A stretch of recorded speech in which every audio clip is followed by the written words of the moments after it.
தில்லை நடராஜர் ஆலயம். சிதம்பரம் நடராசர் கோயில் அப்பர், சுந்தரர், சம்பந்தர், மாணிக்க வாசகர் ஆகிய சமயக்குறவர் நால்வராலும் தேவார பாடல் பெற்ற தலங்களில் ஒன்றாகும். இத்தலம் சிதம்பரம் தில்லை நடராஜர் கோயில் என்றும், சிதம்பரம் தில்லை கூத்தன் கோயில் என்றும், சிதம்பரம் கோயில் என்றும் அழைக்கப்படுகிறது.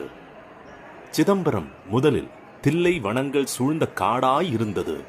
பல காலத்துக்கு முன்னர், வேத காலத்திலேயே, அதற்கு முன்னே, எப்போது என்ற சொல்ல முடியாத தொன்மையான காலத்திலேயே அது தில்லை காடாக இருந்தது.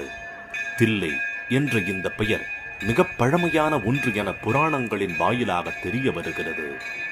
சரித்திர ஆராய்ச்சியாளர்களின் முடிவின்படியும் இது தில்லை வனங்கள் சூழ்ந்திருப்பதால் தில்லை என பெயர் பெற்றதாய் சொல்கிறார்கள். மக்களின் நம்பிக்கையின்படியும் புராணங்களின் வாயிலாகவும் தில்லையில் உள்ள நடராஜர் கோயில் அந்த ஈசனே தனக்காக ஏற்படுத்திக் கொண்டது என்கிறார்கள். தேவலோக சிற்பியான விஸ்வகர்மாவால் ஏற்படுத்தப்பட்ட இந்த கோயிலில் உள்ள சிதம்பர ரகசியம் என்பதன் உள்ளர்த்தத்தை தெரிந்து கொண்டதும் கட்டப்பட்டது என்பார்கள். இதை விஸ்வகர்மா பதஞ்சலி முனிவரிடம் இருந்து தெரிந்து கொண்டு அதற்கு ஏற்ப கட்டியதாக சொல்லப்படுகிறது. சிதம்பரம் நடராஜர் கோயில் பூலோக கைலாசம் என்றும் கைலாயம் என்றும் சொல்லப்படுவதுண்டு. இத்தலம் தமிழ்நாட்டில் கடலூர் மாவட்டத்தில் உள்ள சிதம்பரம் எனும் ஊரில் அமைந்துள்ளது.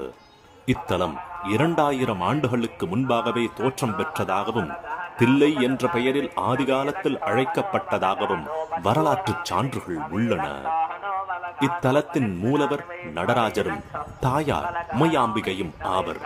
இத்தலத்தின் தல விருட்சமாக தில்லை மரமும், தீர்த்தமாக சிவகங்கை